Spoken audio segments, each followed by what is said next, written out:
টাকা কামাও, নিজে প্রতিষ্ঠিত হও।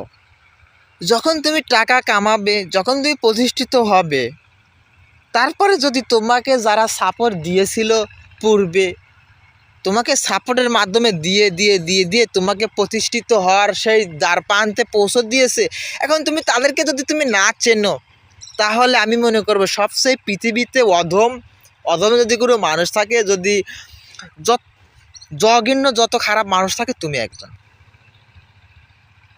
হঠাৎ করে একটা মানুষ টাকা কামাতে পারে না, মানে হঠাৎ করে একটা মানুষ প্রতিষ্ঠিত হতে পারে না, হঠাৎ করে একটা মানুষ প্রতিষ্ঠিতর সেই পথে দ্বার প্রান্তে যেতে পারে না। কি কথা বলতে হবে ভাই? আমি কথা কি মিথ্যা কথা বলছি? প্রত্যেকটা মানুষের, প্রতিষ্ঠিত মানুষের পিছনে একটা লম্বা লাইন থাকে।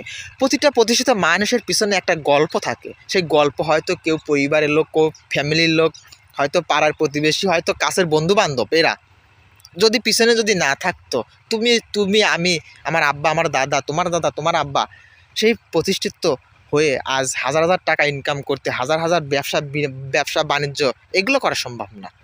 প্রতিষ্ঠিত হওয়ার পিছনে বড় একটা গল্প থাকে, লাইন থাকে, মানুষ থাকে।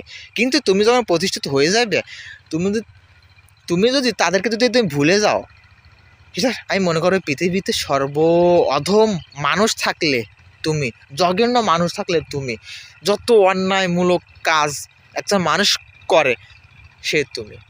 কারণ তোমার প্রতিষ্ঠিতর পিছনে, তোমার সফলতার পিছনে তাদের গল্প হাত সাপোর্ট ছিল, এই জন্যে হয়েছে। এগুলো ভুলে গেলে জীবন বরবাদ।